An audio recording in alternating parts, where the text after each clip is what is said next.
सियासतदानों की ताहियात नाअहली का लदम करार। सुप्रीम कोर्ट ने बड़ा फैसला सुना दिया। नवाज शरीफ और जहांगीर तरीन इलेक्शन लड़ने के अहल हो गए। चीफ जस्टिस काजी फायज ईसा ने फैसला बराह रास्त सुनाया। अदालत उस्मा ने फैसला 6 के तनासुब से सुनाया। जस्टिस याहिया अफरीदी का अक्सरियती फैसले से इख्तलाफ। आर्टिकल 62(1)(f) की तशरीह केस की समाअत चीफ जस्टिस काजी फायज ईसा की सरबराही में 7 रुकनी बेंच ने की थी। सुप्रीम कोर्ट ने 5 जनवरी को फैसला महफूज किया था।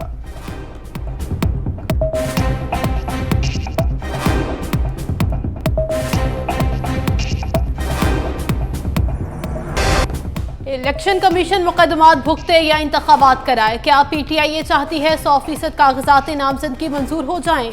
हम आरओज़ को नहीं कह सकते कि किसी के कागजात मुस्तरद ना करें। लेवल प्लेइंग फील्ड की समाअत के दौरान चीफ जस्टिस काजी फायज ईसा के रिमार्क्स। लतीफ खोसा से पूछा क्या पीटीआई को इलेक्शन चाहिए? लतीफ खोसा ने जवाब दिया 100% इलेक्शन चाहिए, हमें लेवल प्लेइंग फील्ड दी जाए। चीफ जस्टिस काजी फायज ईसा बोले अदालत के सामने खड़े ना सुनाए, दुखड़े ना सुनाए। अगर आपको पाकिस्तान के किसी इदारे पर एतबार नहीं तो हम क्या करें? मुझे लग रहा है आप इलेक्शन में ताखीर चाहते हैं। यहाँ तो आप कह दें हम इलेक्शन कमीशन के सारे इख्तियारात अपने पास रख लें या फिर आईनी इदारे को खत्म कर दें। पीटीआई को इलेक्शन कमीशन की रिपोर्ट पर जवाब जमा कराने के लिए 3 दिन की मोहलत। हम किसी की इंतखाबी मुहिम नहीं चला रहे। दफा 144 और एमपीओ सबके लिए होगा, सिर्फ पीटीआई के लिए नहीं। केस की समाअत 15 जनवरी तक मुलतवी कर दी गई।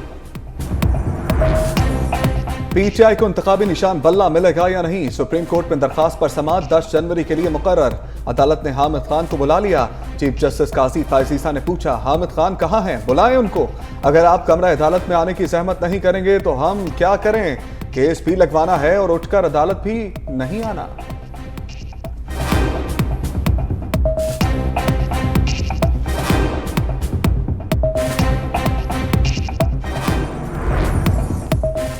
बल्ला ना मिलने पर तहरीक इंसाफ का प्लान बी सामने आ गया। बानी पीटीआई ने बैरिस्टर गोहर को जेयूआई, मौलाना शेरानी ग्रुप, मजलिस वहदतुल मुस्लिमीन और अवामी मुस्लिम लीग में से किसी एक के साथ इंतखाबी इत्तेहाद का इख्तियार दे दिया। पीटीआई उम्मीदवार अंगूठी, खैमा या कलम दवात के साथ इलेक्शन लड़ेंगे।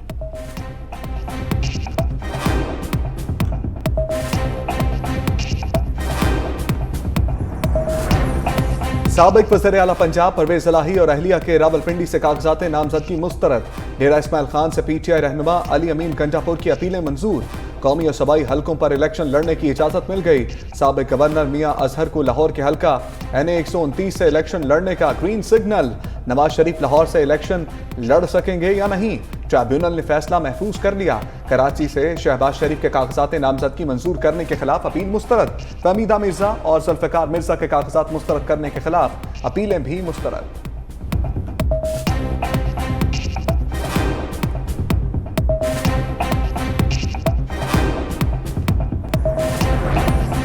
जुल्फिकार भुट्टो की फांसी में क्या सुप्रीम कोर्ट कसूरवार है? पाकिस्तान या फिर प्रोसिक्यूशन और उस वक्त का martial law administrator? Chief justice Qazi Faez Isa का सवाल। जस्टिस याहिया अफरीदी ने रिमार्क्स दिए एक जज के इंटरव्यू से पूरी अदालत के बारे ये तासुर नहीं दिया जा सकता कि तब अदलिया आज़ाद नहीं थी। दूसरे जजेस भी थे जिन्होंने अपने नोटिस लिखे और इख्तिलाफ किया। जस्टिस मंसूर अली शाह ने कहा क्या एक इंटरव्यू की बुनियाद पर कार्रवाई चलाई जाए? वाहिद नुक्ता यही है उस वक्त अदलिया आज़ाद नहीं थी। हम कैसे इस मश्क में पड़े कि बेंच आज़ाद नहीं था?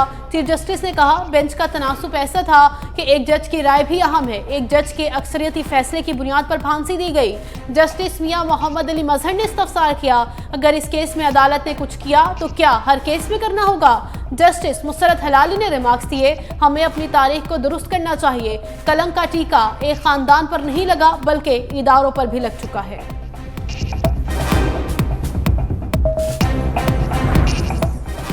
अदालत एक शख्स की इज्जत और तारीख की दुरुस्तगी देख रही है। बेहतर मिसाल कायम करना चाहते हैं। जुल्फिकार भुट्टो की फांसी के खिलाफ सदारती रेफरेंस में चीफ जस्टिस के रिमार्क्स। मखदूम अली खान ने कहा अदालत के सामने सवाल भुट्टो की फांसी पर अमल का नहीं, मामला इस कलंक का है। यह फैसला इंसाफ से ज्यादती है। इस रेफरेंस की बुनियाद पर जस्टिस नसीम हसन शाह का इंटरव्यू था। अदालत में इंटरव्यू भी चलाया गया। चीफ जस्टिस काजी फायज ईसा ने कहा फारूक नायक साहब आपने जो वीडियो फराहम की इसमें प्रेशर वाली बात का कहीं जिक्र नहीं। फारूक नायक बोले, इंटरव्यू यूट्यूब से डिलीट कर दिया गया है। अदालत की फराहम करदा वीडियो की कॉपी फारूक नायक को देने की हदायत। अहमद रजा कसूरी ने कहा, जस्टिस नसीम हसन शाह ने अपनी किताब में सारा वाकया लिखा है, अगर उन पर दबाव था तो इस्तीफा दे देते।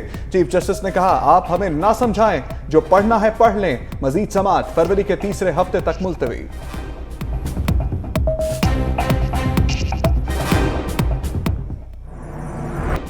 भुट्टो केस में सुप्रीम कोर्ट के पास तारीख दुरुस्त करने का मौका है। खान साहब वही भुगत रहे हैं जो उन्होंने किया। अगर वो बेकसूर हैं तो उन्हें जेल में नहीं होना चाहिए।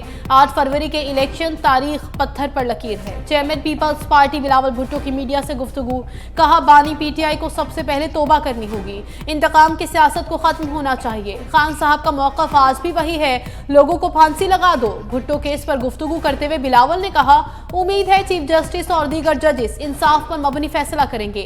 आमरीत में इंसाफ का कत्ल होता है, शहीद को इंसाफ मिलना चाहिए।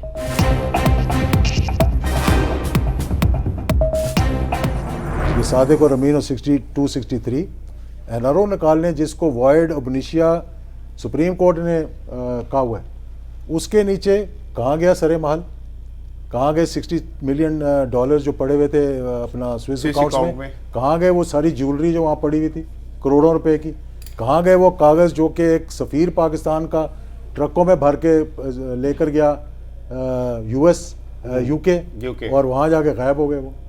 अच्छा, तो वो जज कहाँ हैं जिन्होंने ये फैसले किए? सदर मुस्लिम लीग सियाह एजाजुल हक के सुप्रीम कोर्ट पर शदीद तहफ़्फ़ुज़ात, तहलका खेज़ इंकशाफात कर दिए। कहते हैं बानी पीटीआई जेल से बाहर, नवाज शरीफ की बारात वापस जा सकती है। खैबर पख्तूनख्वा में पीटीआई की हुकूमत बनेगी।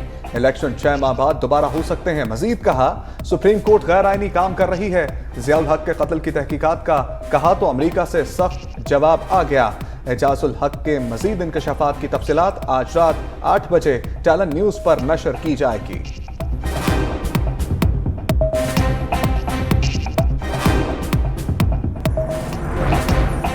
पंजाब के स्कूलों में छुट्टियां नहीं बढ़ेंगी, औकात कार तब्दील। 22 जनवरी तक तमाम स्कूल सुबह 9:30 बजे खुलेंगे। वज़ीर आला मोहसिन नकवी कहते हैं, वालिदैन बच्चों को गर्म कपड़े पहनाकर स्कूल भेजें। सिंध के स्कूलों के औकात कार भी बदलने का फैसला। कराची रीजन के स्कूलों के अलावा सिंध के बाकी अजला में स्कूल सुबह 9 बजे खुलेंगे। कराची रीजन के स्कूलों में तालीम का सिलसिला सुबह 8:30 बजे शुरू होगा।